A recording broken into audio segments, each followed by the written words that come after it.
I think that we all have a certain amount of trauma, and it's how we process that trauma, or not process it, and it's all about degrees. Before he became known for shaping some of the most defining films of the Brat Pack era, Emilio Estevez was already standing at the edge of Hollywood history without even realizing it. Born into a family where cinema wasn't just a career, but a kind of inherited atmosphere that filled every room he grew up in. His father, Martin Sheen, born Ramon Estevez, had already made the controversial decision to change his name in order to survive an industry that, at the time, wasn't ready to embrace ethnic identity in leading roles. And that choice alone would later echo through Emilio's entire life as both a warning and a lesson.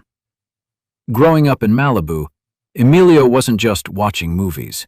He was watching them being made, including the chaos and intensity of productions like Apocalypse Now, where his father's near-fatal heart attack became a family-defining moment that blurred the line between art and survival.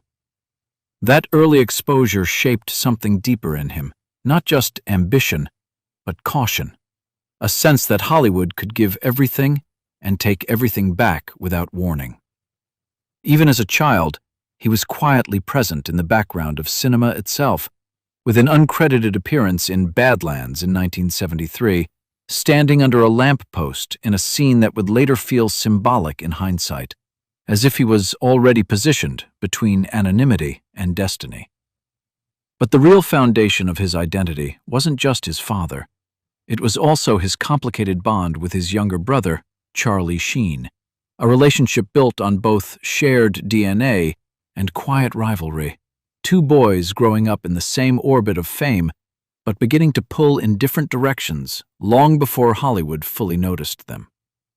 One leaned into the Sheen identity and mainstream pursuit, while Emilio held on to Estevez, a name that carried both pride and resistance, a refusal to erase where he came from. That decision alone became a statement of character. In the background of all this, family life wasn't glamorous in the way outsiders imagine. It was structured around discipline, emotional weight, and the understanding that fame was not a guarantee, but a pressure system. And as Emilio moved toward adulthood, films like Tex and later The Outsiders were not just opportunities, they were thresholds, the first real tests of whether he would remain the son of Martin Sheen or become something entirely his own, stepping out of the shadow not by rejecting it, but by learning how to stand inside it without disappearing. By the time the early 1980s arrived, Emilio Estevez was no longer just the quiet kid from a famous household. He was beginning to carve out a presence in a Hollywood that was suddenly obsessed with youth, rebellion, and raw emotional realism. His early screen identity sharpened quickly with Tex, where he first showed that he could carry a role with understated intensity rather than inherited fame. But it was The Outsiders that truly pushed him into the center of a generational wave. Surrounded by a young ensemble cast that would later define 80s cinema, Estevez stood inside a story about class, identity, and survival. And even in a supporting role, he felt like part of something larger than a single film. It was the birth of what the industry would later label the Brat Pack era.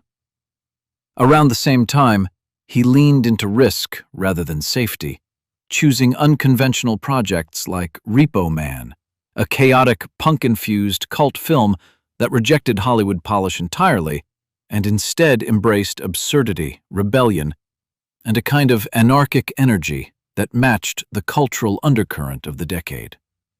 That contrast became central to his identity.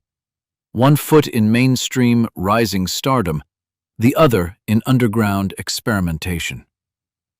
Then came the turning point everyone remembers, The Breakfast Club, where Estevez delivered one of his most emotionally grounded performances as Andrew Clark, transforming what could have been a simple jock stereotype into something fragile, pressured, and deeply human, revealing the emotional cost of expectation and masculinity in a way audiences didn't expect from a teen film.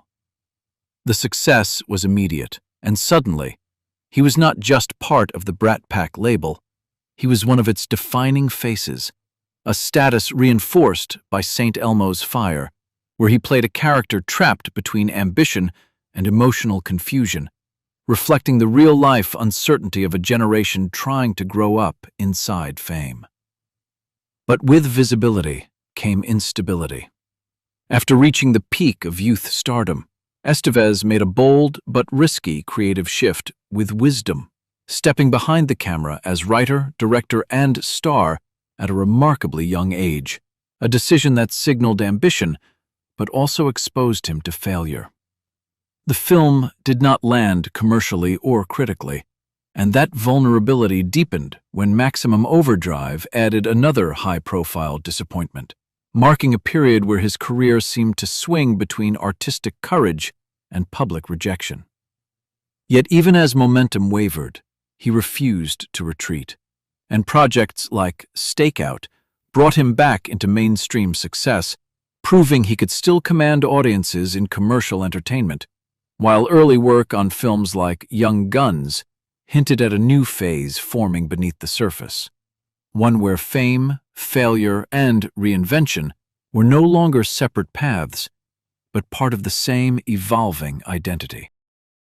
After the turbulence of early directing experiments and mixed box office results, Emilio Estevez entered a new phase of his career where commercial comeback and creative control began to intersect in a more stable way, starting with Stakeout, a buddy cop success that reminded Hollywood he could still anchor mainstream entertainment with ease, balancing charisma with timing in a way that felt effortless compared to the uncertainty of his earlier directing attempts.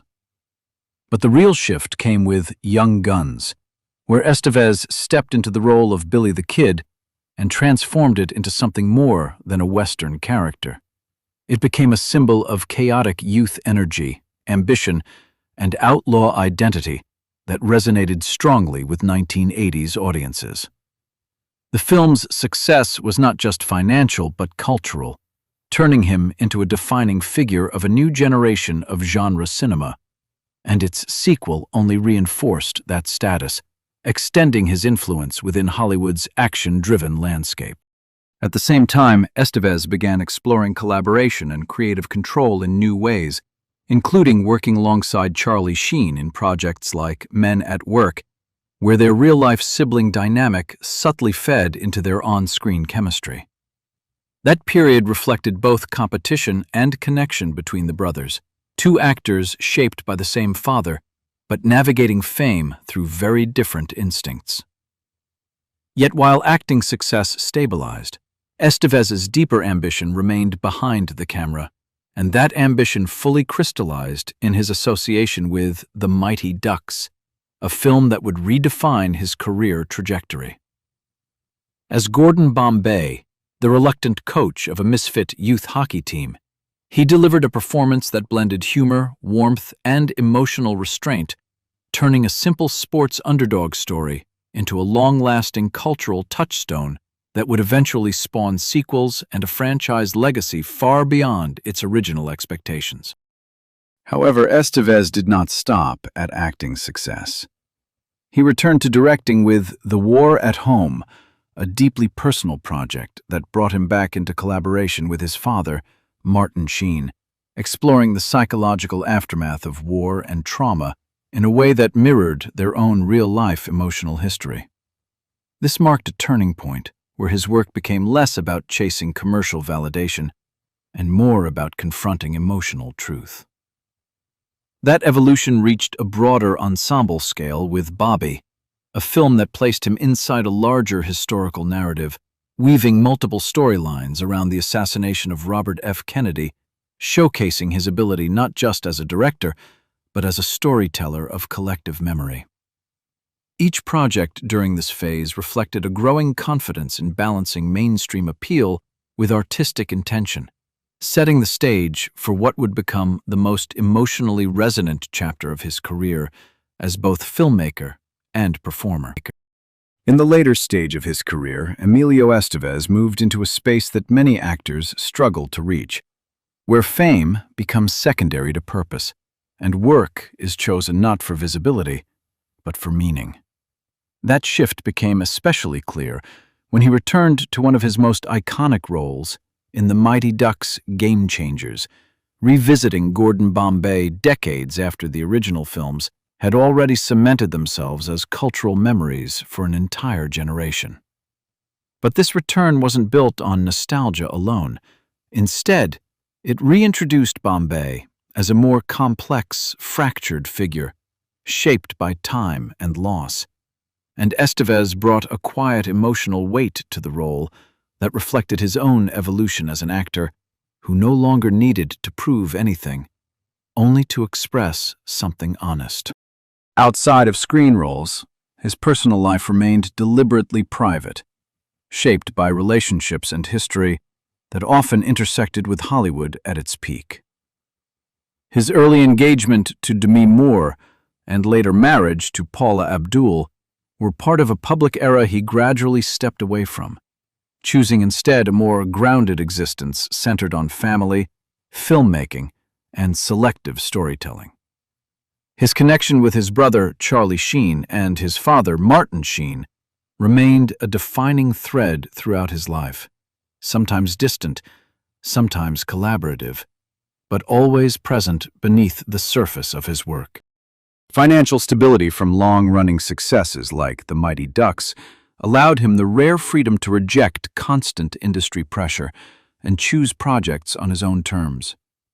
As a result, his later years are defined less by blockbuster visibility and more by intentionality, working when he wants, directing when the story matters, and stepping back when it doesn't. In the end, his legacy is not built on being the loudest star of his generation, but on being one of the most consistent in integrity. From a child standing uncredited under a lamppost in Badlands, to a filmmaker shaping deeply personal stories about family, grief, and identity, Estevez's journey becomes a study in artistic independence. He didn't escape his father's shadow by running from it. He learned how to turn it into light, and in doing so, built a career that still stands quietly but firmly on its own terms.